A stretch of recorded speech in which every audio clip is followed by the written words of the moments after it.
लोकसभा निवडणुकीच्या निकालापूर्वी काँग्रेसची महत्त्वाची बैठक आहे।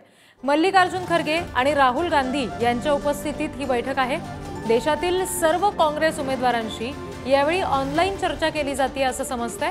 लोकसभा निवडणुकीचा या बैठकीमध्ये आढावा घेतला जाणार आहे। प्रतिनिधी शिवाजी काळे यांच्याकडून अपडेट्स घेऊया। शिवाजी, कुठले नेमके महत्त्वाचे मुद्दे असतील जे या बैठकीदरम्यान उपस्थित होऊ शकतील? सगळ्यात महत्त्वाचं म्हणजे मतमोजणी होत आहे आणि त्या अगोदर ज्या पद्धतीने जी माहिती मिळत आहे की काँग्रेसला अजूनही विश्वास आहे की त्यांच्या जागा ज्या आहेत त्या 100 पेक्षा अधिक येण्याची शक्यता आहे आणि घटक दलाची देखील काल त्यांनी बैठक घेतली होती।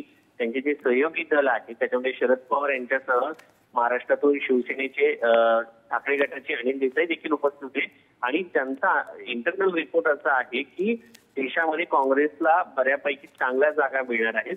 मात्र जे एक्झिट पोल पाहायला मिळतात त्याच्यामध्ये आपल्याला 300 पेक्षा अधिक जागा एनडीएला आणि इंडिया 200 पेक्षा कमी जागांवरती पाहता सीट येताना पाहायला मिळतात।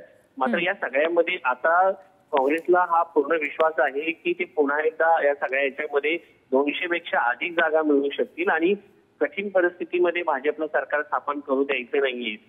कारण जागा जर असतील तर इंडियाच्या जर जागा जास्त आल्या तर सर्व घटक दल आपल्यासोबत इंटॅक्ट असावे। काँग्रेस सोबत कोणत्याही कमी जागा पडल्या तर त्यांनी एनडीए सोबत जाऊ नये, म्हणून या ठिकाणी काँग्रेस सर्व पक्ष आपल्या सोबतचे असलेल्या घटक दलाला सोबत ठेवू इच्छित आहे। त्याचबरोबर त्यांचे जे खासदार उमेदवार दिले होते तर त्यांच्याशी देखील 1 to 1 ज्या जागावरती ते निवडून येऊ शकतात त्या सगळ्या जागांचा आढावा घेणं गरजेचं आहे। म्हणून आज ते जे उमेदवार आहेत त्यांच्याशी देखील चर्चा करणार आहेत।